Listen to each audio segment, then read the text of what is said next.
और मजे की बात पता है आपको, जब खोड़ा में सूर्या चौहान ने तड़प तड़प कर जान दी तो उसके बाद ये सारे तथाकथित सेकुलर दलों को लकवा मार गया। उनकी जिह्वा ने काम करना बंद कर दिया, कोई कहीं बोलने को तैयार नहीं, सब सन्नाटे में चले गए।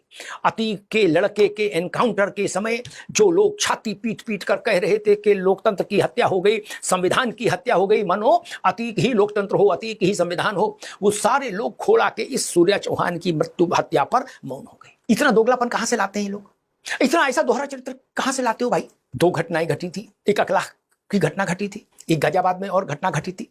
सारे विपक्षी दल वहां गए, हंगामा मचाया पूरे देश में, बड़े बड़े नेता मैदान में उतरे, लेकिन खोड़ा की घटना पर एक भी विपक्षी नेता नहीं बोला, एक भी विपक्षी नेता सामने नहीं आया, किसी ने उसकी पुरजोर निंदा तक नहीं की। मायावती जी को मैं बधाई दूंगा, वो ऐसा साहस करती हैं और दिखाती हैं, उन्होंने इस खोड़ा वाले मामले में भी वो साहस किया।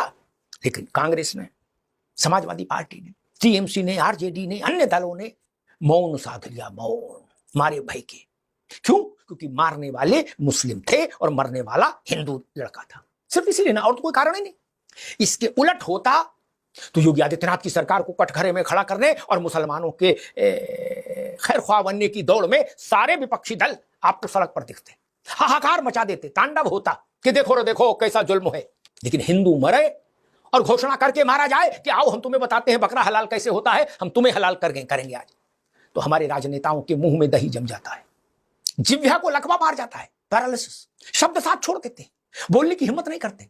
और उसके बाद कहा जाता है कि हम लोकतंत्र के सिपाही हैं, हम जेब में संविधान रखते हैं। क्या संविधान, क्या लोकतंत्र ये सिखाता है कि कोई हिंदू नौजवान इस नृशंसता से मारा जाए तो आप खामोश हो जाएं? वो भी भारत माता की संतान था जो हलाल कर दिया गया।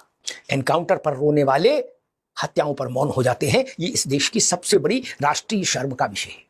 फिर सुनिए, एनकाउंटर पर छाती पीटने वाले नृशंस और बर्बर हत्याओं पर मौन हो जाते हैं, मौन हो जाते हैं। ये इस देश के लिए राष्ट्रीय शर्म का विषय है। जब तक ये राष्ट्रीय शर्म समाप्त नहीं होती तब तक आप मानकर चलिए कि राजनीति में सच के साथ खड़ा नहीं हुआ जा रहा, सुविधा के साथ खड़ा हुआ जा रहा है, वोट बैंक के साथ खड़ा हुआ जा रहा है, तुष्टीकरण के साथ खड़ा हुआ जा रहा है। धन्यवाद।